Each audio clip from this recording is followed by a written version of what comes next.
Okay. Hello, everyone. Thanks for joining us today. I'm Karen Utley. I am president of the International Foundation for CDKL5 Research. And today we are hosting a webinar in partnership with Ultragenyx. And out of respect for everyone's time, I am going to quickly hand this over to Kristen Voorhees, the Director of Patient Advocacy for Ultragenyx. She's an amazing advocate for us and for all those she works with in this space. And with that, I'm going to hand it over to her and let her get us started. Thank you so much, Karen, and good morning, good afternoon, good evening to everybody. There's almost 100 people here with us today, so we really appreciate you taking time. We know how interested and excited everybody is. So without further ado, very quickly, we have with us Dr. Cheryl Fife-Marisic and Dr. Heather Lau. They are our non-clinical and clinical leads, and they're going to be sharing a lot of information with everybody today. So I'm just going to sort of keep us moving. Both Heather and Cheryl have spoken at different forums, different webinars with you. So I think that their names and faces will be familiar. But Cheryl and Heather, maybe you just want to say a quick hello and maybe a very brief intro. I can go first if you want, Heather. Hi, good morning, good afternoon, and good evening, everyone. I'm Cheryl. I'm happy to be here. As Kristen said, I lead the non-clinical research, so anything involving animals that we do in preparation for being ready to treat people. And I'm happy to talk with you today about some of the work we've been doing over the past few years. And I'm Heather. So I am the clinical lead for this program. So I'm looking at how to design trials potentially for UXO55 in the future. But my background is actually in rare disease. I've been in academia for over 10 plus years, specifically in rare neurogenetic disorders. And I'm happy to be here today to talk a little bit about our efforts in the clinic. Thank you both. And as Karen said, I'm a Director of Patient Advocacy here, and get to work with Karen and Amanda and Heidi and many other organizations in the CDKL5 space. We're really looking to understand what is important to you, what matters, and then working with people like Heather and Cheryl and their teams and bringing that information internally and helping to inform our decisions. So the goal this afternoon or this morning, wherever you might be, is last November, our CEO announced some information about the future of the program and our intent to begin moving into clinic. And as part of that, we released a letter and received a lot of questions and a lot of interest. And so we've been working with Karen and Amanda to be able to host this webinar. So a couple of things. All of your questions, we received about 19 of them. They have all directly shaped this presentation, many of which will be really addressed in the presentation, in the conversation with Cheryl and Heather. And then we also have a moderated Q&A at the end. So what's going to happen is I'll be passing it over to Heather. She's going to share a really quick overview of gene therapy. We recognize that it's complex, that people's knowledge and interest in it may vary, and so we really wanted to have a foundation. We'll then pass it over to Cheryl, who will share some non-clinical results that were presented at the Lulu Forum last November. And then we're going to be passing it back to Heather, who's going to be talking more about our path to conducting our first gene therapy clinical trial in people living with CDD. And as part of that, we really wanted to give some education and background on the drug development process, what even is an investigational new drug or IND application, and then many of the considerations that our team is thinking about as we approach clinic. And then again, we'll pass it back to the IFCR team and we'll do a little bit of Q&A. So before I hand it over for the presentation to begin, again, there were 19 questions that were submitted. We'll be answering all of them. And what we've done is we've grouped them together because there were really 2 or 3 key themes. So the families and parents and the community is really interested in, number one, understanding how we would consider designing a clinical trial. Where would it be located? Who might be available to participate in that study? And then 3 is, what are the potential impacts of gene therapy? So we're recording this webinar. It will be available, and you'll be able to come back and see each of these questions, but we'll be answering all of them throughout and then again at the end. So without further ado, I will pass it over to Heather to get us started. Thank you so much. Thank you, Kristen. So I'm going to start with a brief overview of gene therapy. You might are aware of some of the material that I presented, but I thought it was a good starting point for today's discussion. Next slide. So how do gene mutations lead to human disease? What are genes? Genes are made up of DNA, and they provide an instruction on how to build a specific protein. There are so many different types of proteins in each cell that have specific functions for every organ. Specifically for CDKL5, that is an enzyme, which adds a phosphate group to other proteins. That's pretty typical of an enzyme. It can build things up, it can break things down, or it can add to other proteins. Human genetic diseases are often caused by an error in a gene, which results in a dysfunctional protein. You can either lead to a deficiency state, as what happens in CDD, or to a toxic new effect of the protein on the cell. Today, we'll focus about CDD, which is a deficiency of a protein called CDKL5. Next slide. So how do we approach this? And so we'll start off with what is in vivo AAV gene replacement therapy? So gene therapy attempts to treat disease by transferring corrective genetic material, DNA, to a patient. The genetic material is typically delivered by a modified virus that cannot replicate or cause disease. We remove the pathogenic parts of that virus, and that becomes the vehicle in which we deliver this genetic material. That genetic material's goal is to then enable the cell to produce a functional protein. And so we attempt to do this in all affected cells to potentially alleviate some or all of the symptoms of a genetic disease. Next slide. So before we go further, let's define some important terms and talk about some considerations in vivo AAV gene replacement therapy. So what does in vivo mean? In vivo means that we're administering the gene therapy directly to the patient. There are other types of gene therapy out there called ex vivo, but today we'll focus on in vivo. What is AAV? Adeno-associated viruses. These are small single-stranded DNA that are non-pathogenic viruses. They're not known to cause disease in humans. They target both dividing and non-dividing cells. One issue with this is that although it's not pathogenic, it still can cause an immune response based on which type of protein or capsid is utilized. We engineer AAVs to replace within them these viral genes with a therapeutic gene that's needed by a patient. Typically, especially in vivo AAV gene therapy, they're non-integrating, which means that the transgene itself doesn't insert itself into the patient's own DNA or genome. Remember, the DNA actually is grouped into chromosomes. And in this case, the idea is not to integrate into chromosomes, but sit alongside the patient's own DNA and be translated into protein. So it resides near, but not within a chromosome. This reduces the risk of causing cancer. So we don't want it to integrate into the wrong part of the genome where it could turn on or turn off relevant genes. So what are some issues with AAV gene therapy? Some patients actually might have pre-existing antibodies that interfere with gene therapy delivery. It attacks it before, as the gene therapy is being delivered. And this would be, how does one develop antibodies? It's potential that you were exposed to it in a naturally occurring form of the virus. And so you just have these natural antibodies circulating at baseline. So what are vectors? When I talk about a vector, it's simply just a vehicle of any sort, actually, designed to deliver the genetic material, such as a working gene, directly into a cell.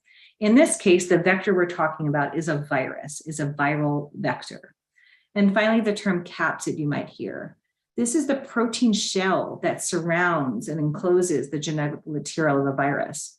And it protects and transports and releases the DNA or RNA, if it's an RNA virus, within the host cell. So those are the key terms as we go through this presentation. Next slide. So what is our approach at Ultragenyx for treating CDD? We're hoping to develop a disease-modifying therapy to target the underlying cause of CDD. And here with gene replacement therapy, we're hoping to enable production of a functional protein. In CDD, as I mentioned before, it is the deficiency of an enzyme called CDKL5 that is resulting in the manifestations of CDD.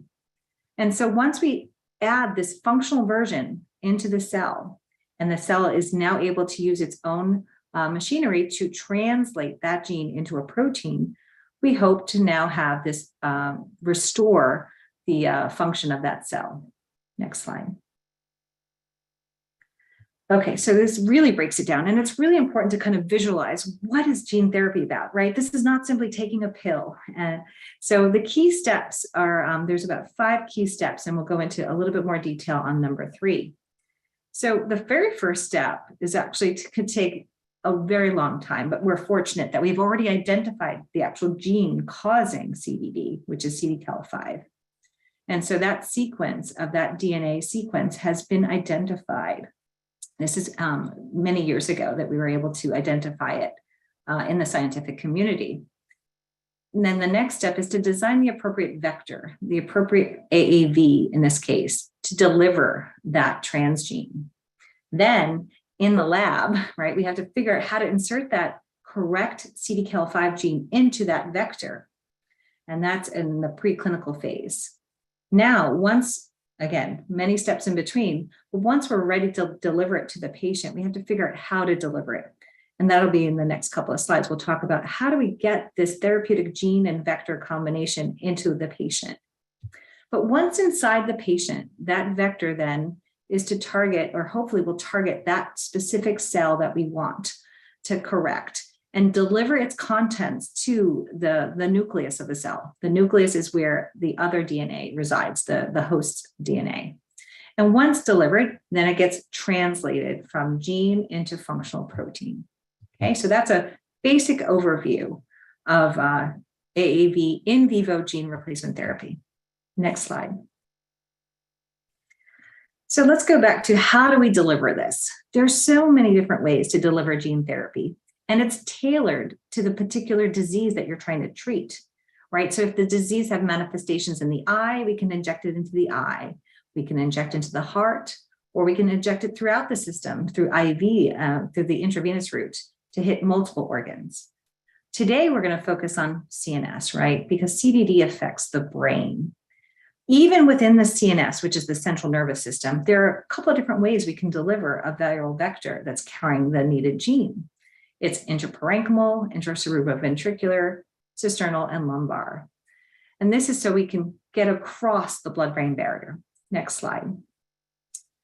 So that was a mouthful. There's several different ways, as I said, to get a vector across the blood-brain barrier, or the BBB. The brain is protected from the rest of the body through this barrier, and that's on purpose.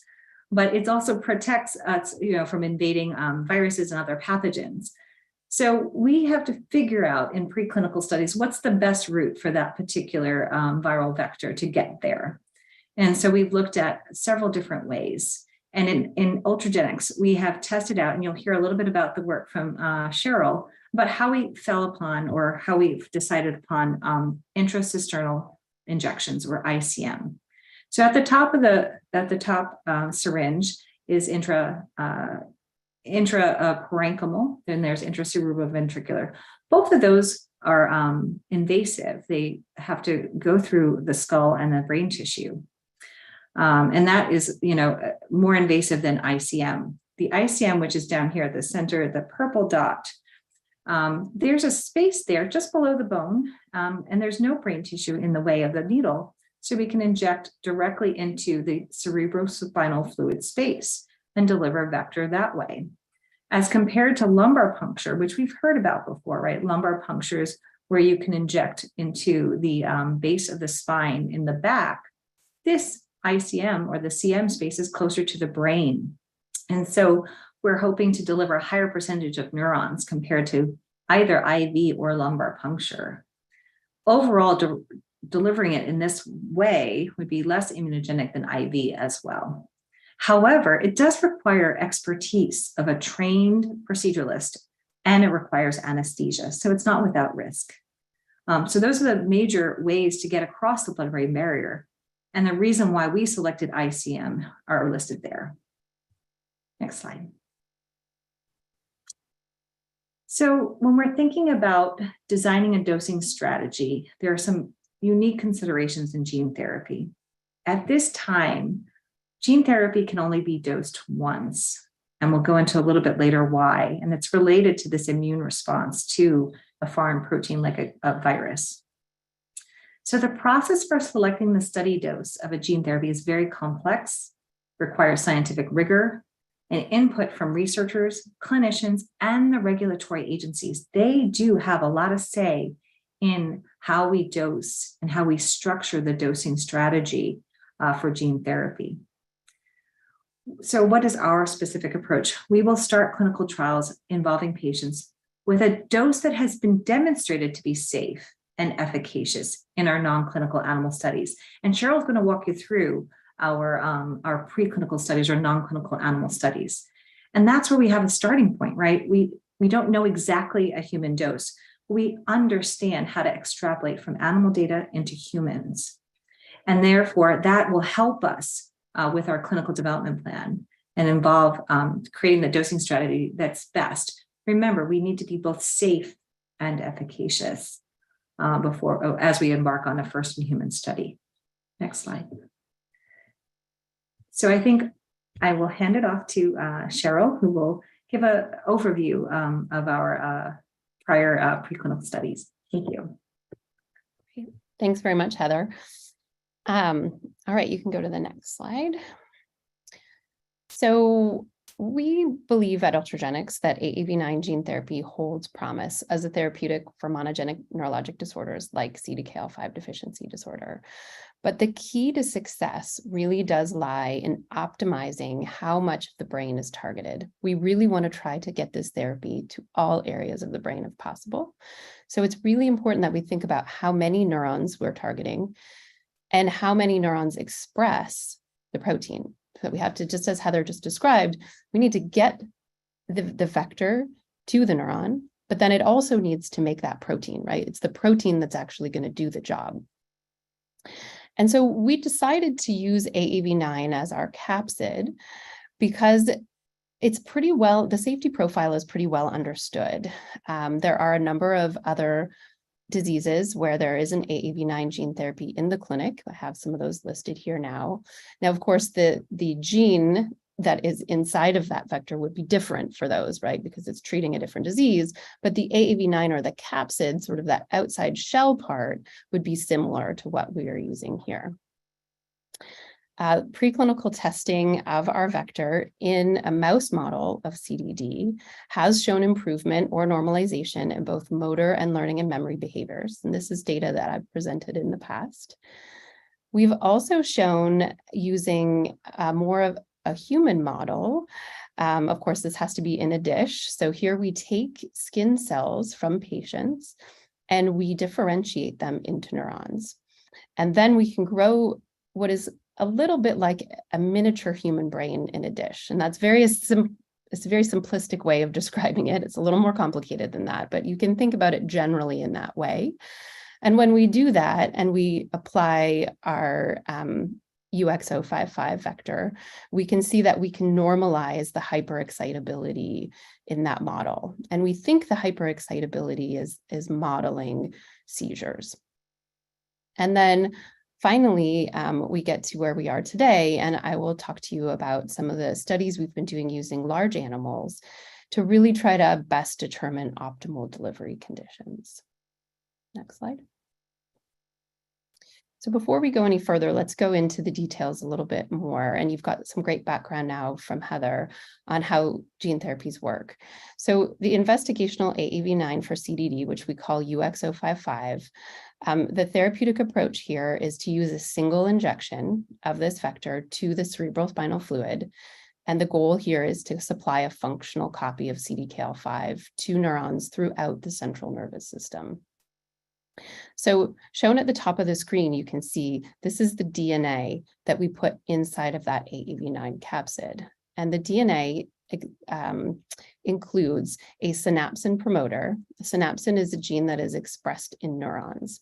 So what this is going to do is it's going to direct the cell to produce this protein specifically in neurons. And we think that that's the cell type that's really most important in this disease. So the synapsin promoter is going to drive the expression of the human CDKL5 gene. And that's all packaged inside that AAV9 capsid. And then we deliver that into the cerebrospinal fluid. So on the bottom, you can see that blue area. That's the cerebrospinal fluid that travels throughout the brain. We deliver into that cisterna magna space. And then the vector will travel throughout the CSF and then diffuse out into the brain parenchyma. That's where all of the neurons are located. And that's the area shown in gray in the picture. And then when the vector comes in contact with the neuron, it gets endocytosed, which means the cell kind of gobbles it up. It takes it inside. It travels to the nucleus. The capsid is shed at that point. We don't need the capsid anymore. That was an important vehicle to get it into the cell. And the genetic material, or that DNA, will live inside of the nucleus, and it can then be translated into CDKL5 protein. Next slide. So a major challenge in the development of a gene therapy targeting the central nervous system is really this scale up from a small mouse brain to a much larger human brain. And I use this slide as a visual because I think it's pretty striking. Mice are great because we can make disease models in mice, and that can help us, the mice are sick and we can give them our therapy to see if we make them better. So they're very powerful. But the problem for gene therapy is their brain is the size of a walnut, or maybe even smaller, maybe a small marble. And so it's pretty easy to get that gene therapy to travel all through that little tiny brain. But what we really want to do is be able to have our gene therapy travel through a much larger brain, a much larger human brain. And so we use animals like pigs and monkeys as a way to kind of bridge that gap. And you can see here that the pig brain and the monkey brain, although still smaller than the human brain, but they're much, much larger than that rodent brain. Next slide. So there are a number of key questions that we've had in this program since the start, but two of them I'm going to highlight here. And these are really key research questions that have shaped our non-clinical studies. The first being, what factors lead to the maximal targeting and transduction of neurons across the brain after AAV9 delivery? What are some of the things that we can tweak to make sure that we have the very best chance possible of this gene therapy vector moving all the way through the brain? So there are lots of little things we can tweak. How much volume do we use? What position do we put the body in? What do we put that vector in, right? Do we put it in water? Do we put it in a slightly different kind of liquid for delivery? We call that the formulation. We can change all of these things that are seemingly very little, but all together are very powerful in affecting how well this therapy might work. And then the other question is, what route of administration will best target neurons across the brain when delivering AAV9 gene therapy? And Heather spoke to this a little bit in some of the slides that she presented. We have a number of options of how we can deliver this across the blood-brain barrier, and we want to make sure that we pick the very best one. And so we can use our large animals, like the pigs and the monkeys, that don't have disease. These are just normal, healthy animals, but they do have a very large brain, and that is anatomically similar to a human. So we can do these types of tests in those animals. Next slide. So I'm first going to tell you about a series of studies that we've done in the monkey. These are juvenile non-human primates. That's what NHP stands for. They're monkeys. They're between 1 to 2 years of age. We did 4 independent studies. So we really have done a great job at making sure we leave no stone unturned here. Each time at the end of the study, we do collect the entire brain from the monkey. We look at every square inch of that brain to make sure we really understand what's happening when we change each of these delivery parameters. And there are a number of variables that we tested. We've got 5 of them listed here on the slide. I won't be able to show you data from all 5 today, but I will show you a few highlights. And another important thing on this slide to note is that here we're using a surrogate vector. It's very similar to UXO55. It is an AAV9 capsid. It has that same synapsin promoter. But what we've done here is we've switched out the CDKL5 gene for an enhanced green fluorescent protein gene. And the reason why that's important is it's when we're doing these studies, and there are a lot of monkeys and a lot of things we're testing, we need to be able to very easily visualize where that vector is going and expressing. And it's hard to do that with the CDKL5, particularly because these are healthy monkeys. They already have their own CDKL5. So here, the monkeys don't normally have this green fluorescent protein. So we know when we see it that it came from our vector. And so it's a little trick that we do, but we believe that this surrogate vector should behave in the same way as UXO55. All right, next slide. So in thinking about what route we want to use for delivery, we used a simple test actually in the beginning. In the first study that we did, we delivered into the lumbar intrathecal space, so down at the base of the spine. And then 15 minutes later, we collected some cerebrospinal fluid from the cisterna magna space. And we looked to see how much vector is lost from where we put it in at the bottom to when we took a little bit out at the top. And we saw that there was a lot of loss. A lot of that vector gets absorbed into the spinal cord, or it goes out into the peripheral system, into the bloodstream, and it gets deposited in the liver.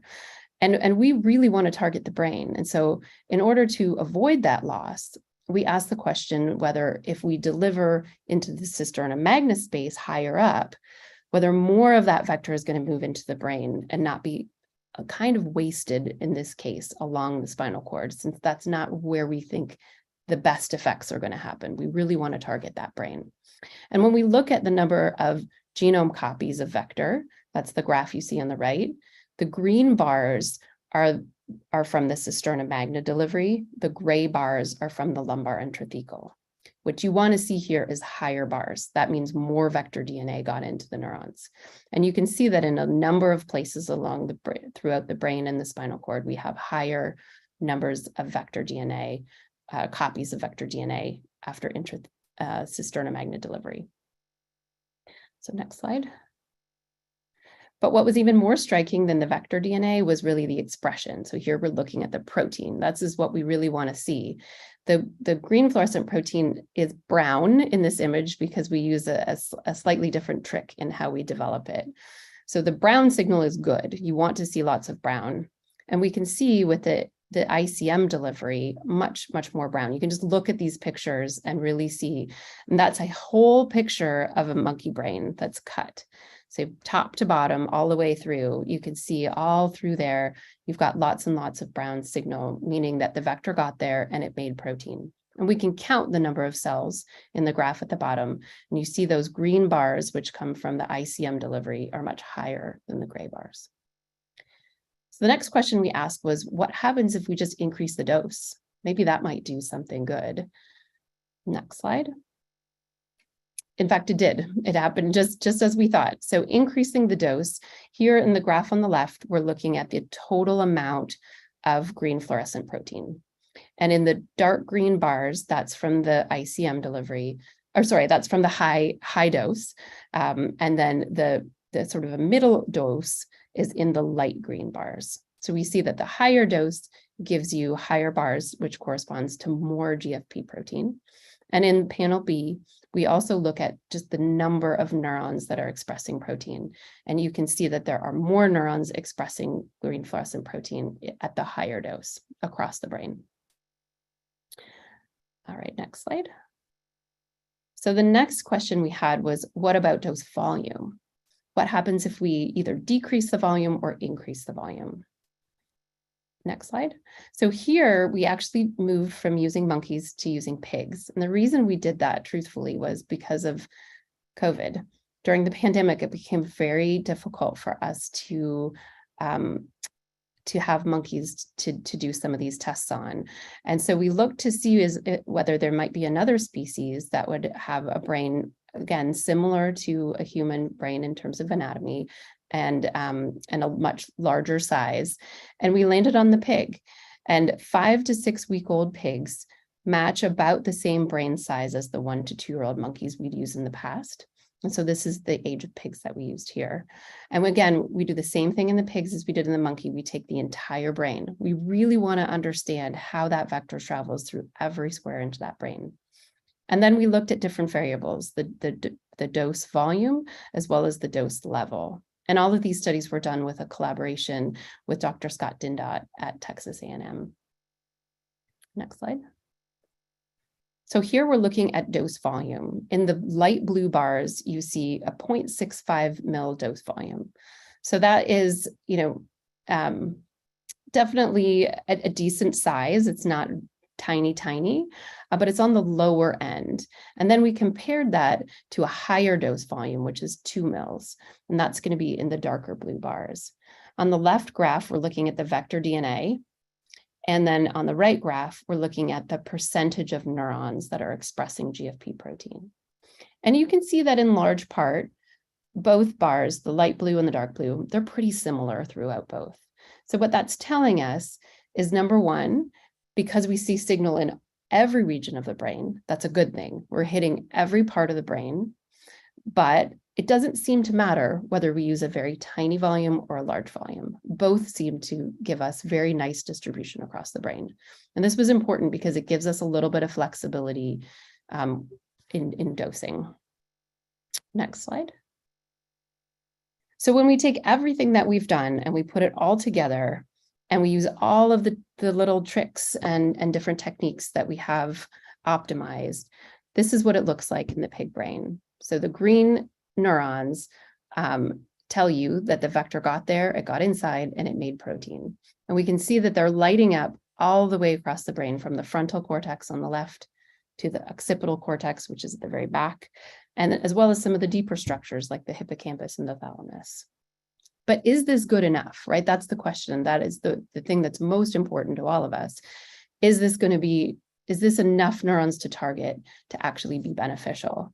Well, we won't know the answer to that until we can deliver this to patients, but we can make some educated guesses, and this is how we've done that. So the next slide shows us, you can do one more, yeah, perfect. What we do is we take advantage of our mouse model because that's a disease model, and we give the mice different doses of our UXO55 vector, and we look at their behavior. We look at their learning and memory, at their motor behaviors, and we say, how much do we need to give to see an improvement in those behaviors? And we know that we need to either be at the mid or the high dose. That's where we saw that efficacy. Then we can say, at the mid and the high dose, how many neurons did we target? We can take those same animals and we can look at their brains after they're finished going through the behavioral tests. And we found out that between 15 to 30% of neurons is really kind of a sweet spot. That's where we need to be. Then we can look in the pig and the monkey. They don't have the disease, but we can still look at them and say, how many neurons did we target? Did we hit that sweet spot? And you can see shown here that we have 2 doses where we can target between 15 and 30%. So we're right in that range. So next slide. So really, optimization of delivery conditions led to improvement in neuronal transduction and expression in a large animal brain. That's what I've shown you. And we've identified a series of dosing parameters that will give us really optimal conditions for AAV9 vectors targeting neurons in the brain. And we have them listed here on the slide. But what's really most important is that using these delivery parameters, we were able to achieve a % neuronal transduction in a large brain that's been shown to improve behaviors in a mouse model, and also to normalize hyperexcitability in a human cortical organoid model. So I didn't show you that data, but we know in the human cortical organoids, if we can hit 15% of neurons, we can normalize the hyperexcitability. So exciting stuff. Again, this is all in animals, but we are currently working on safety studies to make sure that all of this is very safe. But we have spent a lot of time really making sure that we can deliver this to a larger brain. And I think I have just one last slide, just some acknowledgements. This is a small part of the non-clinical team that I have listed here, but these folks all contributed to the data that I showed you today. And then also a thank you to our collaborators at Texas A&M, Scott Dindot and Sarah Christian. That's all I've got. So thank you very much. Thank you, Cheryl. So let's move on to talking about a path to conducting a future clinical trial in patients living with CVV. Next slide. So when we're thinking about evaluating gene therapy in clinical trials today, scientists and clinicians are evaluating risks, the effectiveness, and the dosing of the potential treatment. Now, here are some of the questions that we're thinking about. Does the potential treatment offer improvement over existing available treatments? Does it work the dose given to the patients? Is it a one-time or a single dose treatment? Does it cause any unwanted or untoward effects? Is it targeting the right cells, in this case, the neurons? Does it help the body actually produce that proper protein and function well? Does it cause an immune system reaction? We'll talk about that more. Does it work in some patients but not other patients? And what are the differences in those two instances? And does it last for a long time? Is it durable? Next slide. So when we think about the drug development process and the path to a clinical trial, it can take years. And so on this one slide could represent many years. And that first phase, or that first step into looking at a potential drug for CVV, are the preclinical studies, which you've heard from Cheryl today. Some of the work that she's been doing, and it's taken years to test this treatment out in cells and then in animals of different sizes, backgrounds, disease models, as well as wild type animals. And that's absolutely required before we move into humans. And again, it can take a long time to do this. And as we're progressing towards that, and we're getting good data, as we saw from Cheryl, as we're understanding about our gene therapy and how it's working in animals, then a clinical team, my team, starts to come together to think about, how does this look like? How would we test this out in a human population? And then we start working towards something called an IND application. And that's what we'll talk a little bit about today and answer some of these questions. So an IND stands for Investigational New Drug Application. We have to submit this with our preclinical study data and our proposed clinical development plan to the US FDA. There are similar processes in other countries to engage with their respective regulatory agencies. It's important to know that clinical trials in patients cannot begin until the IND is not only received, but it's approved. And we'll talk a little bit more about that process. Once it's approved, then we can start to go towards what we call the phase 1 or phase 1/2 clinical trials.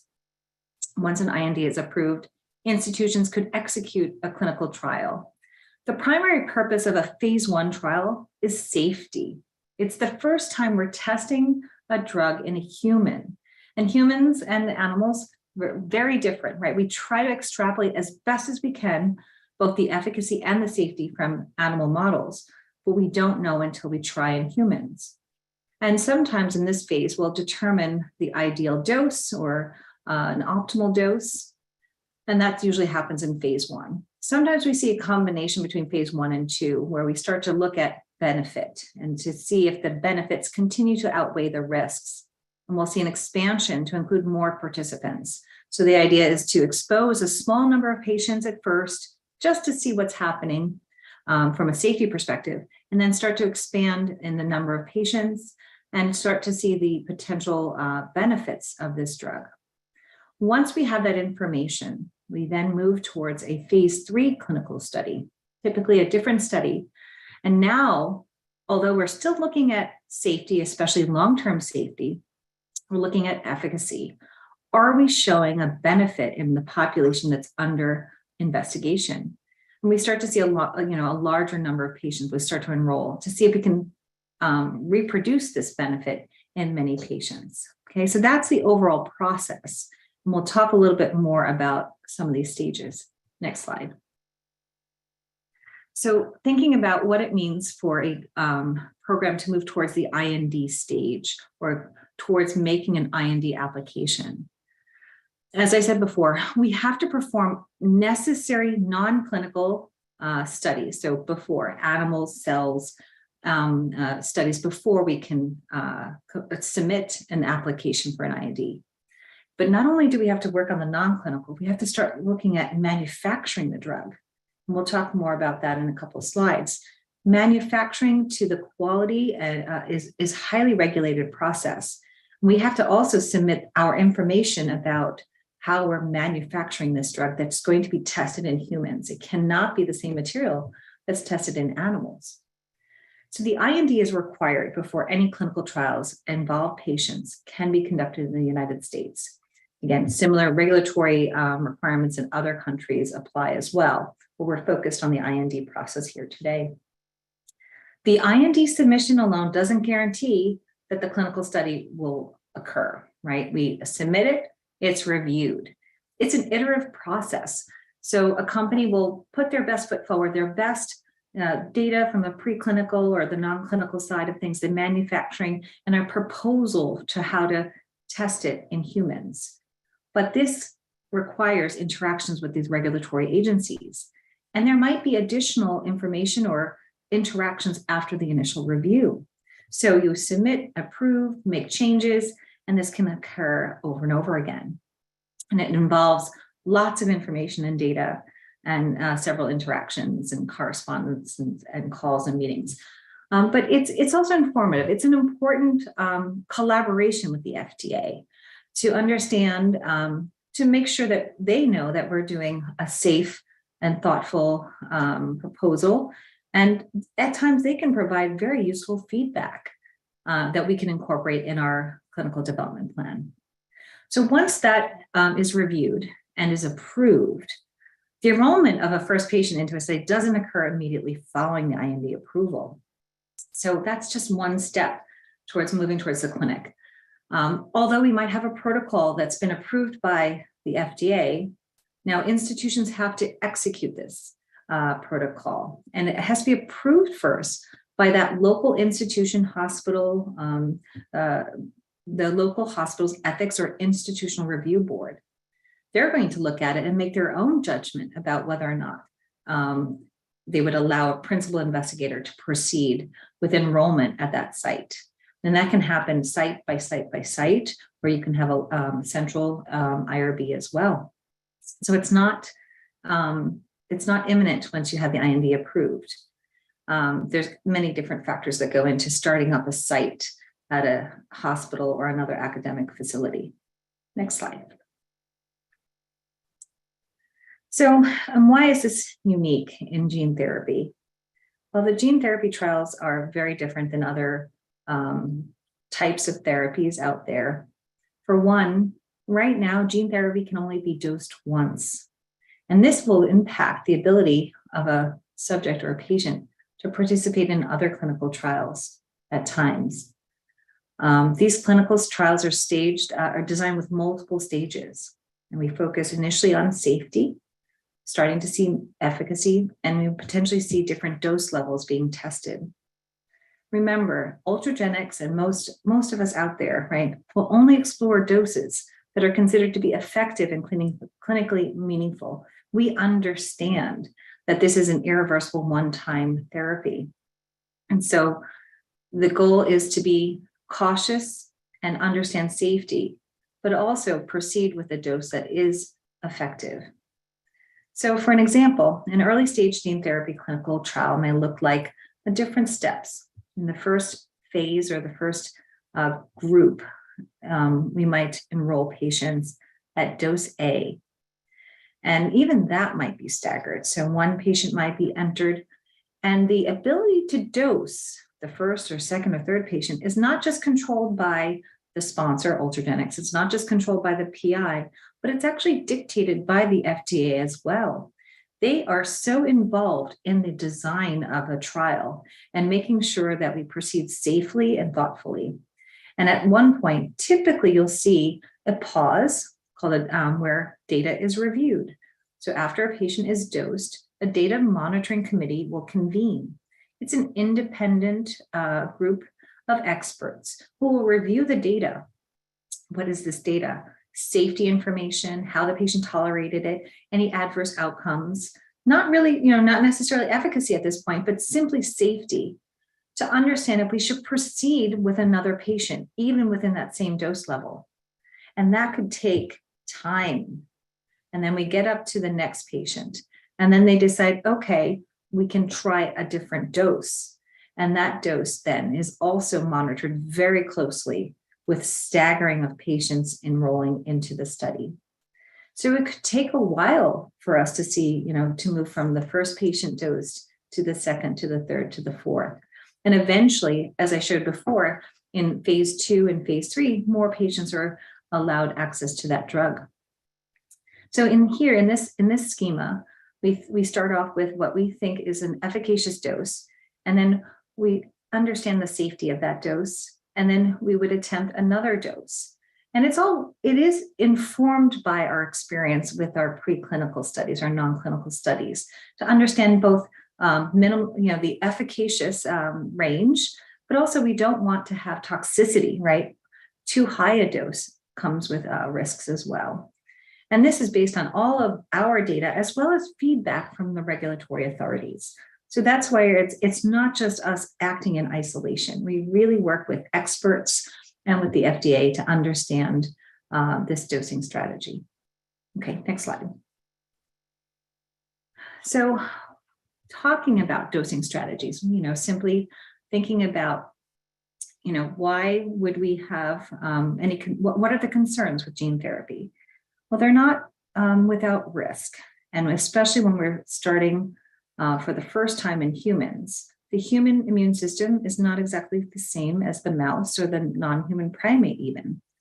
And what we do know after, being in the field in gene therapy, we understand better the immune response to gene therapy.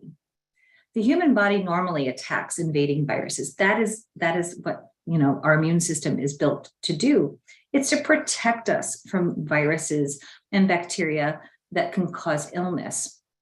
And so what happens here is that we are using a virus, even though it's not pathogenic, our body still recognizes it as foreign.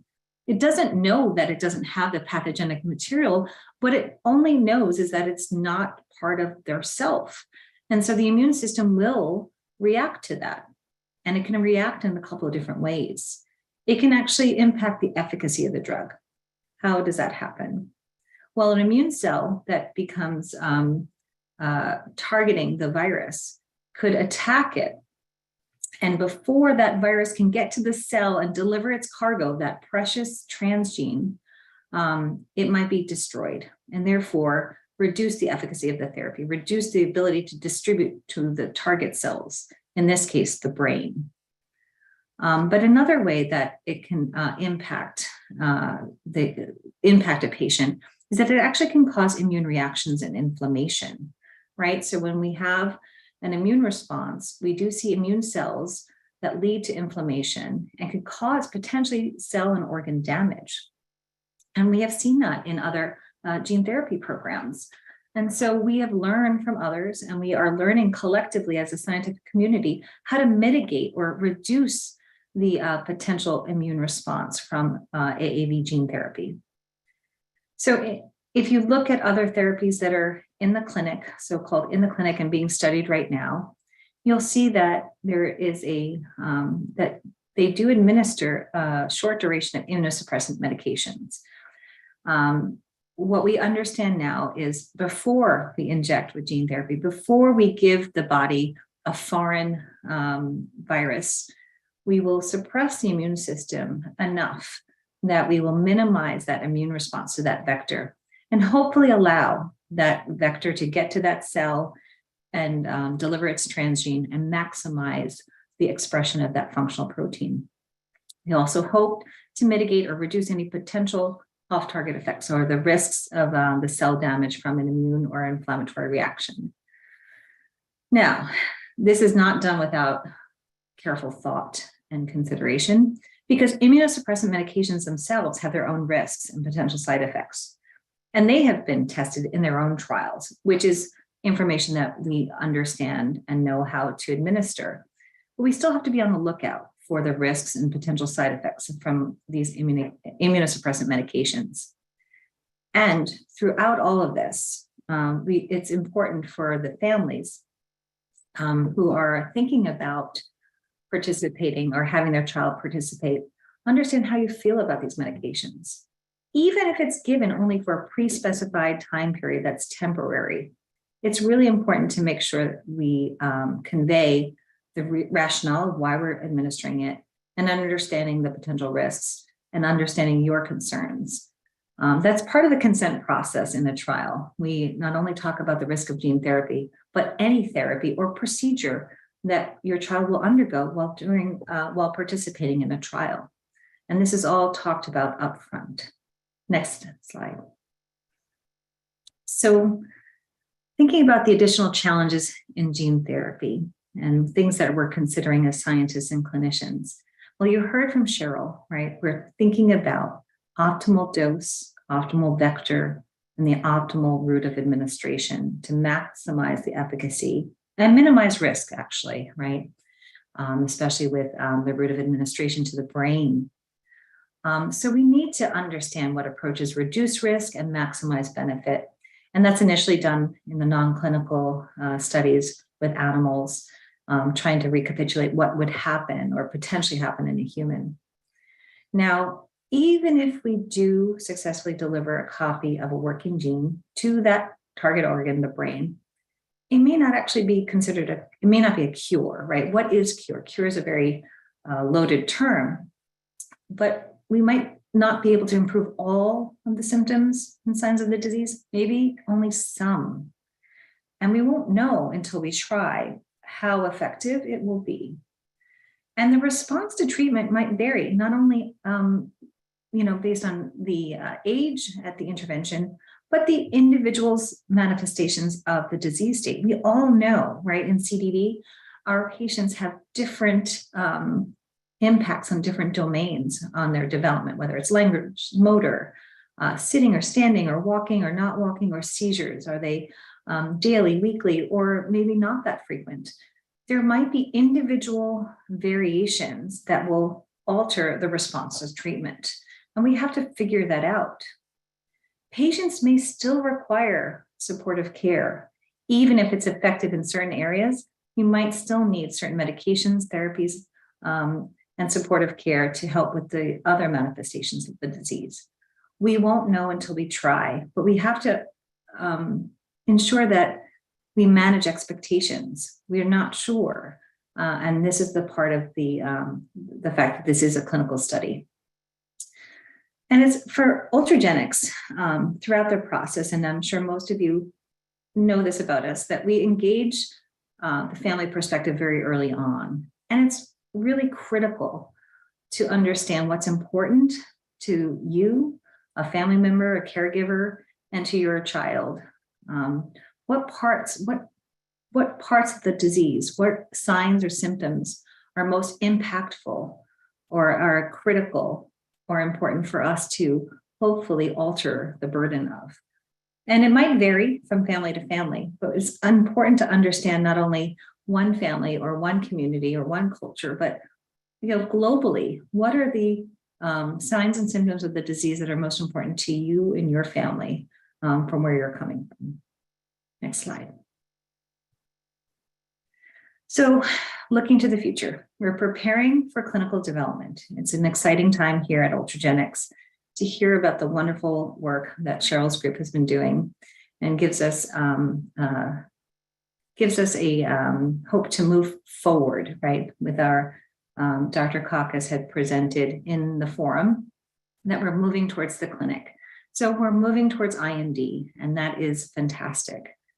But at this time, as we're considering the clinical development plan, and we're engaging with families to understand what's impactful, what we should impact in the disease state, it's also important for us to communicate back to you that participation in a trial it can be burdensome.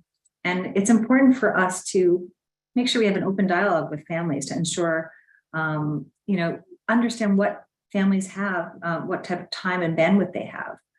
Understand that the level of risk and uncertainty a family is willing to take. Some people are willing and others are not. And it's really important to understand what are those risks that we're most concerned about. Remember, early stage trials are focused on safety and dose finding, and gene therapy is a currently one-time treatment. And the participation in this type of clinical trial requires frequent visits to assess the key features of CDD, in addition to your regular standard of care visits. There's a lot of burden on the family. We try to minimize and be thoughtful about that, but we also have to monitor for safety. And so we have to strike that balance between too much and too little. Now, we have not yet identified eligibility criteria for a future CDD clinical trial. And we'll talk a little bit more about that. But the overall goal of our clinical development plan is to study this gene therapy in a broad patient population that reflects the dominant or predominant features of CDD. Now, this has to occur during a pre-specified time frame in which we can see a change in the symptoms and disease manifestations and understand if we're measuring it appropriately and accurately. Next slide. So when I'm talking about eligibility criteria, they're defined into inclusion and exclusion criteria. And it's important to kind of define this right now. This is for a specific study, and they can differ based on the phase of the study, actually. So it's not necessarily written in stone for all, for access to the drug later.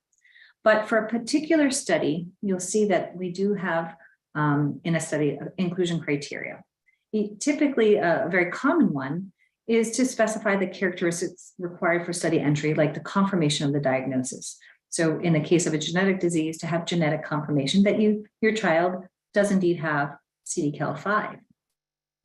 But it also might identify a population that we can measure within a specific time frame, a change. And sometimes that means we have to include patients who have the disease, but also have a threshold of disease. So in certain phases of a study, it may lead to the exclusion of asymptomatic or pre-symptomatic patients in some conditions, at least initially. That could change, but it's sometimes you will see criteria that there's not only a genetic disorder, but there are symptoms associated with the disorder. Now, exclusion criteria specify characteristics that disqualify patients from participation.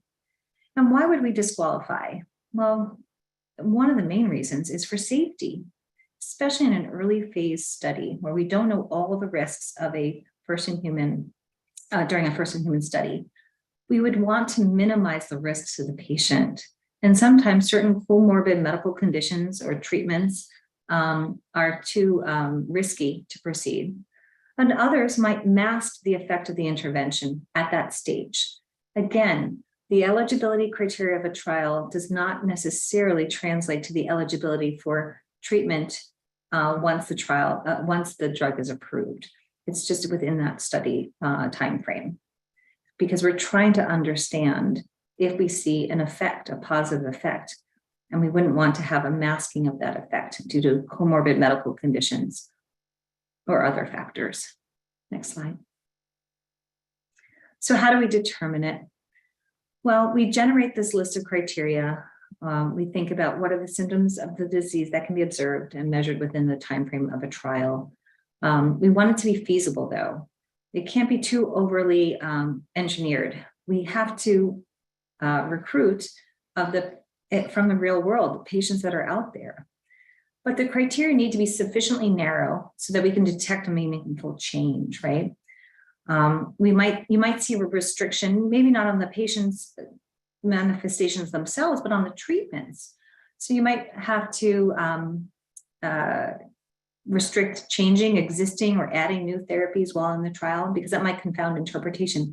Is the benefit we're seeing from the drug or from because you changed some other aspect of the child's care? And it might just be for that time period while you're in that trial, not forever. Because we need to, we're doing this to allow detection of a significant difference between the intervention and a potential control group, whether it's internal or external. There are different types of control groups. They're not always part of the study. We also want the criteria sufficiently broad because we want to be able to generalize the study to the rest of the population, or the population, the predominant phenotype. And so we would allow patients with a variety of symptoms to remain on commonly used supportive therapies while in the trial to maintain their stability, because it would be unethical or not feasible for a patient to come off a therapy that's helping them. So you might see it going back to requiring consistency throughout the trial rather than adding or changing new things. Next slide. So when we're preparing for the future, we still don't know what benefits or the magnitude of impact a gene therapy might have on a patient living with CDD. We're collecting the insights and data that will inform selection of study assessments. We're learning from caregivers to understand what are the most important symptoms and aspects of the disease. We're learning from experts in the field, my colleagues who are seeing patients and managing patients and studying patients with CDD. We're also supporting the CANDID and UO1 studies to accelerate the knowledge of CDD. But it takes time to collect and analyze this information in order to form a clinical development plan. Right now, we have not yet identified the location of any future clinical trial. It's important to know. Next slide. So finally, durability. Durability is an important consideration. What does that mean? How long will this therapy last? And what can we redose, right? So that was a question. So durability is that length of time the patient will continue to experience a therapeutic benefit from gene therapy. Ideally, it would be lifelong, right? But if it's not, can we redose? We don't know yet. Researchers and scientists are working to understand if you can redose gene therapy to extend the durability. But at this time, there are not any FDA-approved gene therapies that have been delivered more than once to a patient for a CNS disorder. So what about, durability in a CNS or CDD specifically? We're concerned with the durability, especially with ones that target organs that have actively dividing cells. So typically, the transgene from an AAV virus doesn't integrate or become part of the person's chromosome. So when one cell divides, one cell gets the transgene and one does not. So we see a dilution of the transgene over time. However, in the brain, and we haven't tested this yet, but we understand that we're born with the majority of neurons. We don't have a lot of division of neurons, so that we don't expect a turnover of neurons or turnover of transgene. You don't expect to lose the transgene over time for a brain disease. However, more research is needed to understand the long-term expression of gene therapy. And therefore, targeting the brain, it might be proof durable than other organs. And we may not be able to extrapolate from the literature on muscle gene therapy or other types of gene therapy, because those are active in other liver-directed, because those are actively dividing. But we still have to observe it and measure it over time. Next slide. So let's go back to another important aspect of overall drug development, manufacturing. Why is this an important issue? So we have material that we're using to test in animals, but the material that will be used in humans has to be tightly controlled in their manufacturing. It has to produce a safe and efficacious product that's consistent, right? And that is a priority.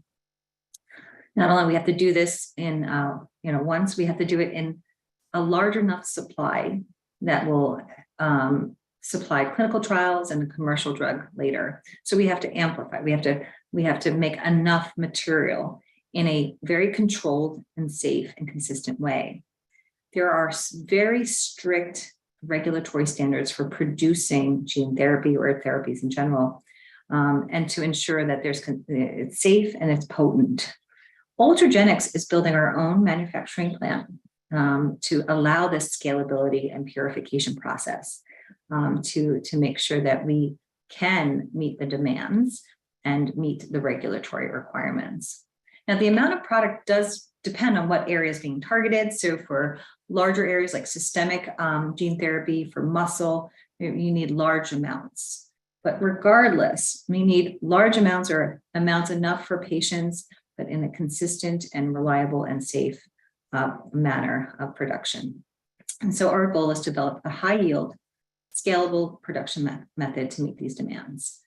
Gene therapy manufacturing is critical to ensure that we have a safe and efficacious therapy to our patients. Next slide. So we have developed one of the largest advanced clinical gene therapy portfolios in the industry. We're leveraging our proprietary manufacturing platform and expertise. Our leadership includes original pioneers in gene therapy that have experience and know how to advance the field. And we are investing in the manufacturing process to ensure the control. So we have control over the process, the reliability of our products, and access. We are in the midst of building our own manufacturing plant in Massachusetts. And so this will overcome the current limitations and maintain control over the supply chain, providing opportunities for future cost effectiveness.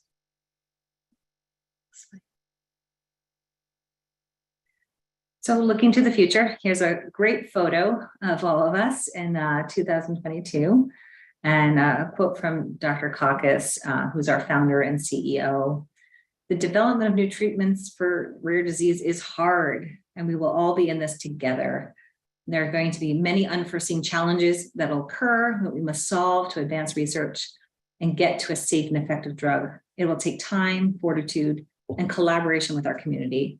And I think, just by our presence with IFCR and our interactions, he has made good on that promise and collaboration.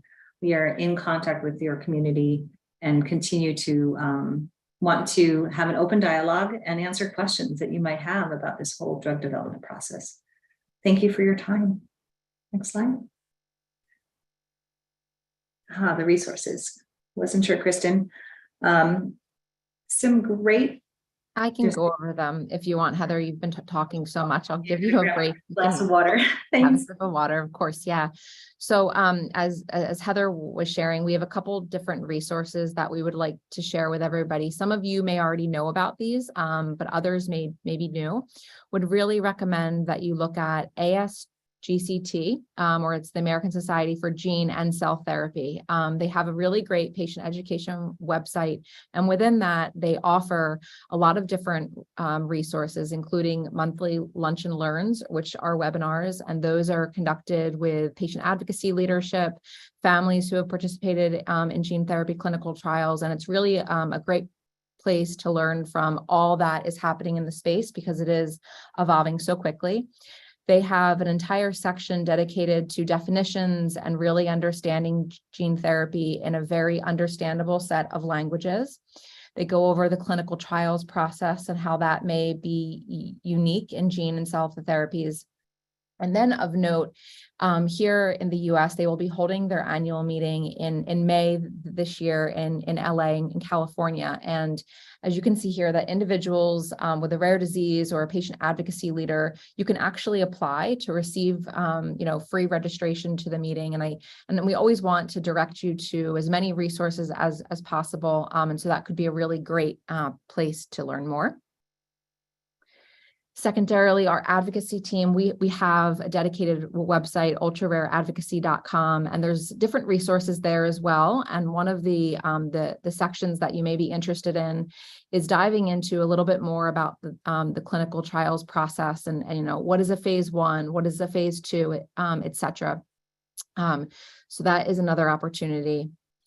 And then finally, we would love to stay in touch. As Heather mentioned, we've been engaging with IFCR and many other organizations. We've held insights meetings and conducted interviews and things like that. And so there's ways in which we'll be sharing that information back out with you, but there's also ways in which you can follow us along the way. And that would be on Facebook, LinkedIn, and then we do have a quarterly newsletter that goes out, and you can sign up at ultrarareadvocacy.com. And with that, I think we're going to go to some Q&A. So again, let me stop sharing so you can see everyone's faces. We received 19 different questions, and we've grouped them into about 14 questions that Heather's going to walk through. And it's a lot of information, but it's being recorded, so you'll be able to come back to it. And I'm not sure if any questions have come in through the Q&A or chat today. If they have, we're unable to respond to those, but we will be able to work with IFCR to get those back out to you. And thank you so much for the engagement and interest. You're our partner in all of this. Karen or Amanda, I will hand it over to you. Okay, thank you all so much. And I just want to reiterate that Ultragenyx has definitely made good on their promise to engage the community. You all do a fantastic job with this, and it's an honor to work with you. So with that, I'm going to review some of these questions, Heather. So one of them was, what is an investigational new drug application, and what if it doesn't go well? That is a great question. So, I did talk about it a little bit in our discussion today. So it's important to remember that drug development is dynamic. Things can and do change frequently and quickly. And there are many factors from feedback, that can affect this. So including feedback from the regulatory agencies that determine that path. So the IND, right, is the investigational new drug application. And that's submitted to the U.S. Food and Drug Administration. And so, this is pending the outcome of additional non-clinical studies. So we're hoping to submit this year. So specifically in the U.S., an IND is required before we embark on any clinical trial involving patients. And the submission alone does not guarantee that the clinical study will occur. The submission and approval is an iterative process, as I described already. It requires this input from the FDA. Once it's approved, either the ethical review and the approval of the final clinical trial design is required for a site to get up and running, and that takes time as well.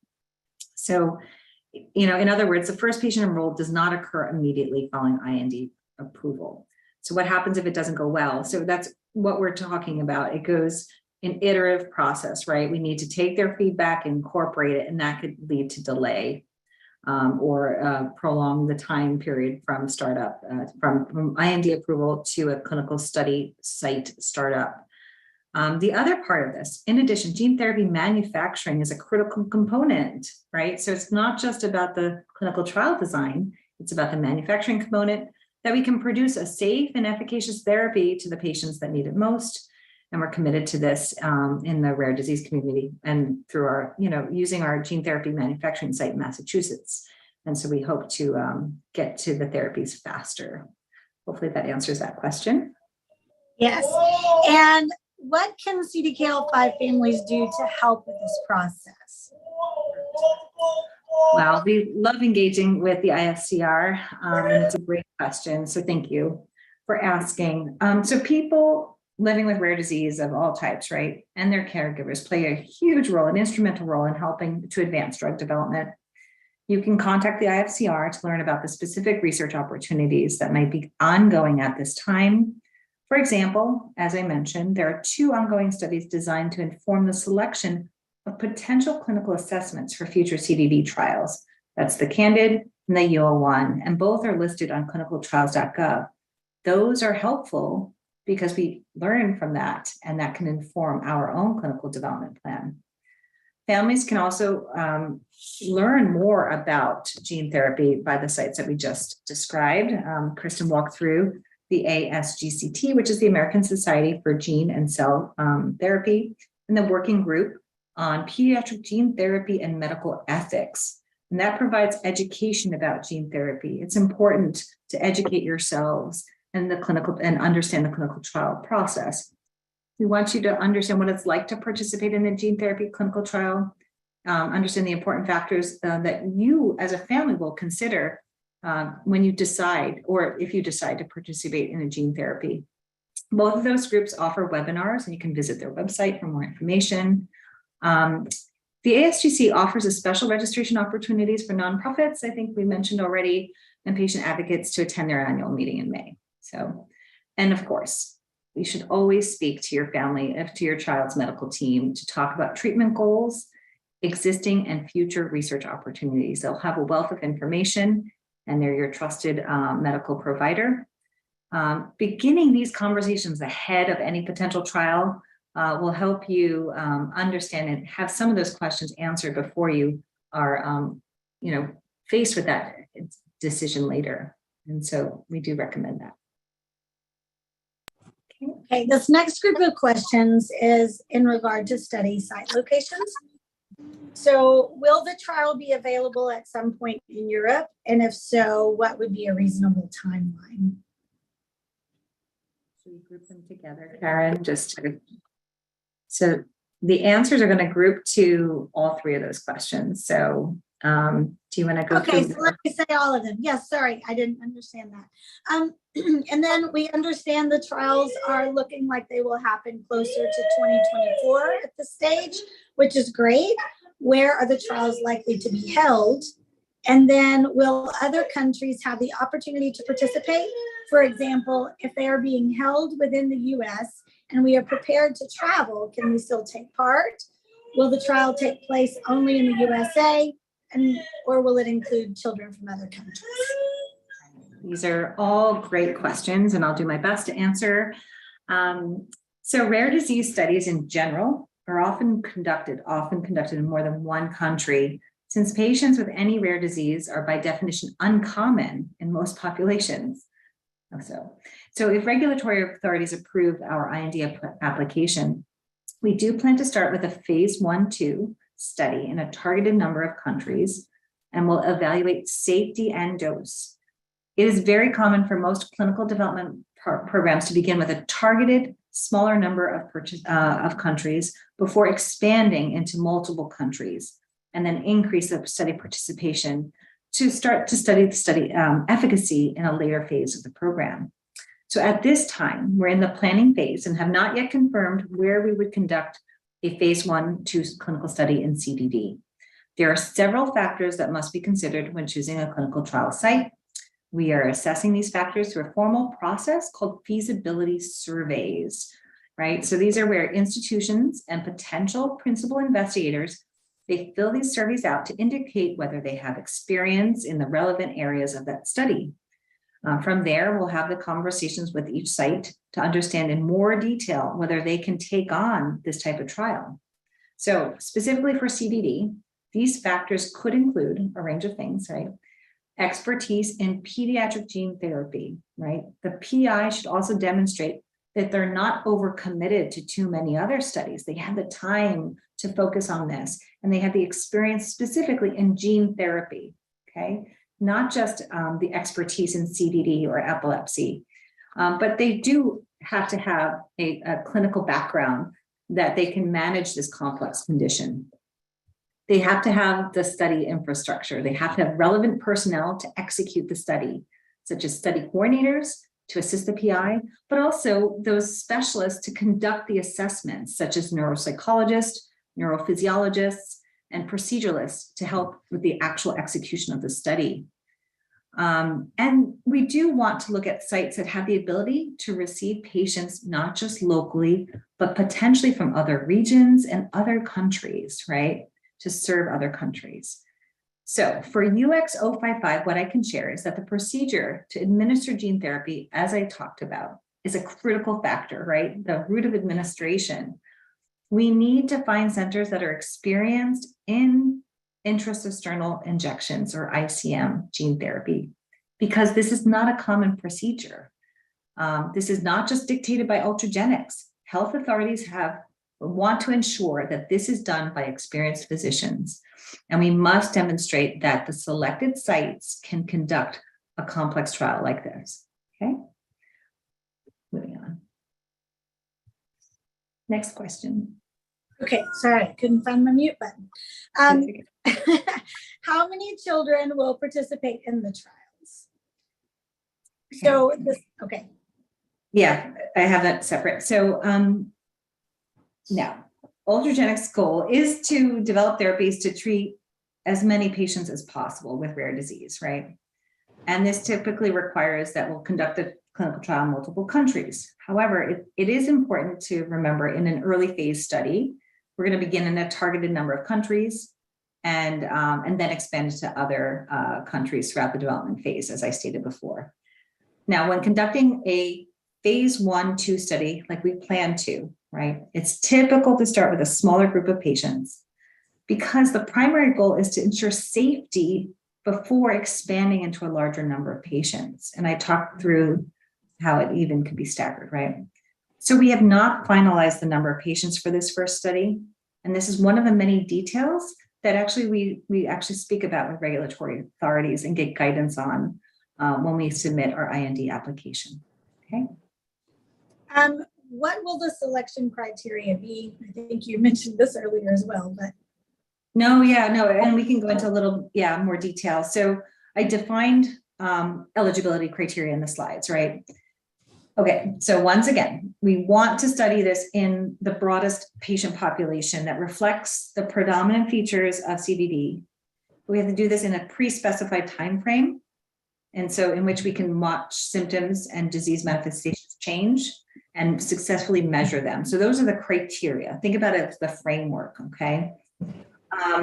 And so how do we do this? As we work towards this future IND submission, we're going to incorporate feedback from a variety of stakeholders, caregivers, number one, right? Physicians and the researchers to help us design this clinical trial and the protocol.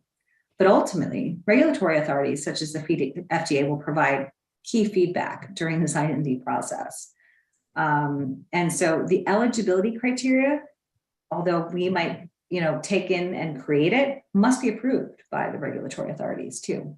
So it's premature to discuss specific potential criteria at this point. But one important point I will add is that, and I said it earlier, eligibility criteria can change over time as the clinical development program advances, and the goals of each phase are different, right? So for example, the criteria for combined phase 1 is primarily at safety, and it might be different from a phase 3 study where we're looking at efficacy, okay? So it's not set in stone as what I said before. It changes with the phase. And it's not necessarily the final criteria used to inform the prescribing of the medication later, right? If and when this treatment is eventually approved by a regulatory agency. So that's important to drive home. We ultimately, again, want to ensure as many patients as possible to benefit from a potentially disease-modifying therapy like UXO55. Thank you. So will the trial include children with mutations other than CDKL5? So we understand that some children living with CDD are also diagnosed with other conditions. I understand that. Our company philosophy is that there is no disease too rare to deserve a treatment. However, during the early stages of a program like this, it is important to study an investigational product in the primary disease state to understand the maximal efficacy of a drug being tested on the key features of CDD. So we need to reduce the potential effects from other medical conditions to see this signal, to see if it's working on the disease state. Therefore, the eligibility criteria in early trials will define the specific population that will be studied to ensure that we can see this potential response from the drug under investigation. We also want to ensure that we ensure safety and will initially exclude other types of conditions that might increase the risk to the child if they participate in a trial. Okay. We define the potential risks based on our animal studies and from other studies in gene therapy. We don't want to put additional risk on a patient before we understand the risk of gene therapy to the patients with CDD, right? We don't know if it compounds that. And so we have to understand how to reduce risk in this population first before introducing other risks related to comorbid medical conditions, and also to understand benefit first. Okay, next question. So will there be an application process? If the trial gets past the FDA, how do the patients get chosen? And what would we need to do to be considered? And do you think we can easily access gene therapy? Yes. We definitely know. We know that there are barriers to participation in clinical trials. And it's important that the CDD community understands our goal is to conduct trials that are accessible to a broad patient population. Families will not need to formally apply to participate. So we will work with the study sites, the PIs, and advocacy organizations to ensure that families are aware of when a clinical trial opens and when there's an opportunity to participate in this advancing research. However, with that being said, it's important to know that some factors that inform how many patients, there are some factors that will inform how many patients can be enrolled in a clinical trial at a time point. So when we start evaluating an investigational therapy, which is a new treatment that has not been proven, we usually enroll the fewer patients in order to monitor and ensure that therapy is safe again, right? And that the side effects are manageable. And once we have enough patients treated and we are confident in the safety of that therapy and those side effects are manageable, then we'll begin enrolling more patients and proceed to the next phase. Now, also, study sites are limited based on their capacity to run a safe clinical trial. In an early stage gene therapy study like this one we're designing, it's likely that the study will have multiple stages so that the product's safety and efficacy are studied at different dose levels. And then we allow, balancing both safety and monitoring of any side effects. And as I showed, that could mean that the study enrollment staggered and takes place over a longer period of time. It's not imminent, right? It's not quick. So we do want to acknowledge that participation does require a lot of time and energy from families. There are many responsibilities put on the family, the study visits, clinical assessments, lab work, follow-up after the gene therapy dosing. And so it's important for families to talk through the responsibilities and the potential benefits and risks with their child's medical team to determine if the clinical trial is a right fit for them. So what would be the procedure for families who may be located in a country other than the one that has the study site? So when we're assessing the feasibility of a potential study site, we will look at that site's ability to receive patients both locally, as I said, and from other regions and countries. It is part of our feasibility survey. Many sites do have experience running clinical trials with established processes to ensure families traveling from one location are best supported. So we will look at that and understand those sites. We will also work with a third party who has specific expertise in managing the travel and logistics of families and patients who participates in the clinical trials and to help support them throughout that process. We have collected insights from families impacted by CDD regarding their questions and expectations of how to enable this access, right? How to participate in the gene therapy trial. We're trying to incorporate as much of that feedback into our plan as possible. So more specific information about travel and logistics support will become available when the clinical trial does open for enrollment. Will there be any age restrictions, and what is the age range for the trial? So yes, there are typically age criteria for a clinical trial. While Ultragenyx will propose an age group for the phase 1/2 study, these are details that are especially important to discuss with the regulatory authorities. This is the interaction that we have to have. So ultimately, the regulatory authorities are the ones that determine the age criteria. So it's premature to speculate on the potential criteria at this time. Do you think gene therapy would be suitable for mild cases, that is 2 to 3 seizures per week, able to walk assisted, able to eat assisted, or mild cases of CDKL5 due to missense in the exon 9 in the catalytic domain? It's quite a specific question. Very, very specific, but I'll answer it as best as I can. So it's important first to caveat that we have not studied our gene therapy in humans yet, right? We don't know. We're still in the preclinical phase of research, and we don't know for sure how a human might respond to the gene therapy because we haven't done this yet. Because we're currently in the preclinical phase of development, we haven't developed a clinical protocol or determined which measures will be included. So our work at this stage is focused on preclinical studies and learning. We're still learning about CDD from our patients and our caregivers and expert healthcare providers. So some of these learnings are coming from conducting interviews and insights meetings with caregivers to understand their perspectives on the most important symptoms and aspects of disease to treat. for supporting the candidate and UO1 studies to accelerate the knowledge. As discussed previously, though, clinical studies will have a list of eligibility criteria to allow for both evaluation of safety and efficacy within this specific time period of a clinical trial. So initially, these criteria may restrict initial enrollment for certain groups of subjects.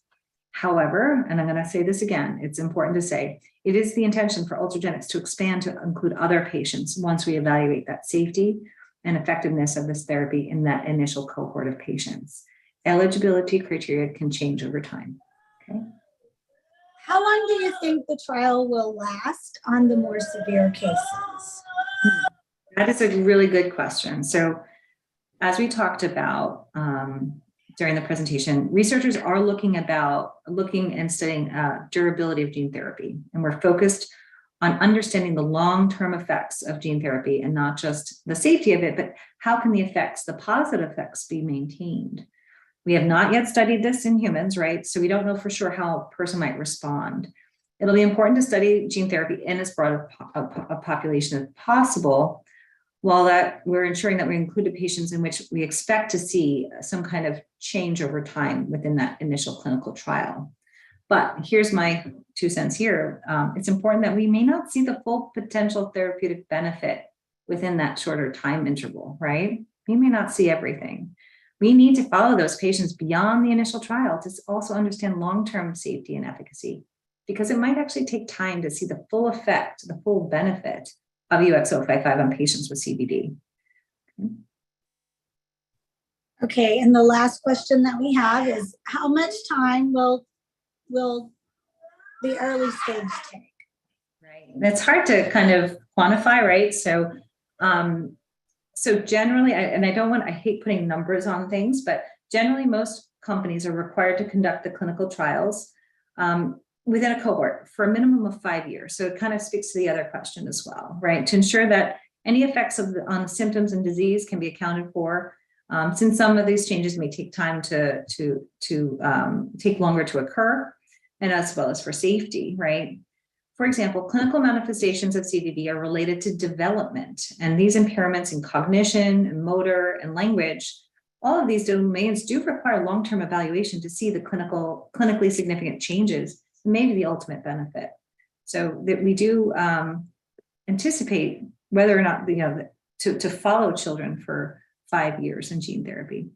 So like other companies, Ultragenyx will provide the regulatory authorities with the results of a phase 1/2 at a timeline that's agreed upon.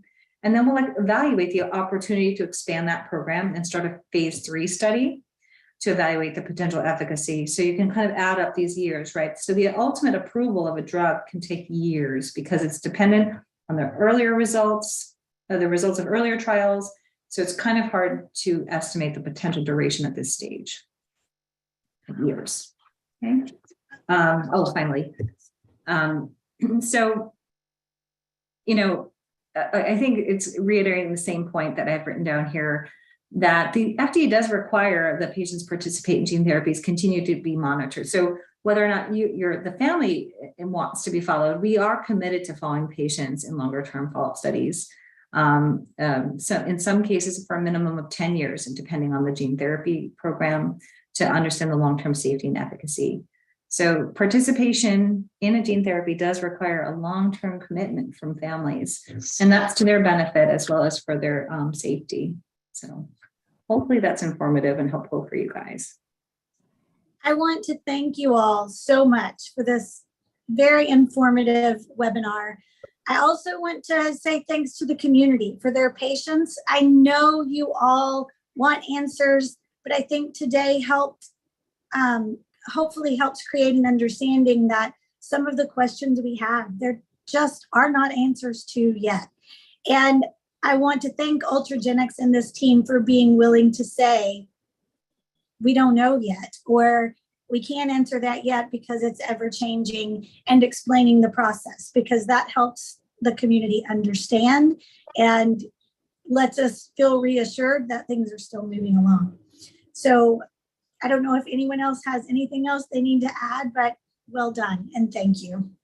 Thank you, Karen. And I just want to echo your thanks to the entire community, watching some of these additional questions come in and knowing everything that was sent before, and just the response since we shared this news in November has been a lot, and we really appreciate all of the interest. And I can assure you that there are dozens of people beyond the screen who are working day in and day out and trying to move things along as urgently as possible. And thank you for the partnership. We wouldn't be able to do any of this without you. I think that wraps it up. So all of you who stayed on with us, thank you. A lot of you stayed the entire time, and that's fabulous. And we are recording this, and we'll hopefully can make the recording available soon for those who missed it or had to drop. We'll also be following up with your questions in the next week or two as well. So if you have more questions, you can get a hold of one of us at IFCR, and we'll be in touch. Thanks, everyone. Thank you. Thank you. Bye-bye.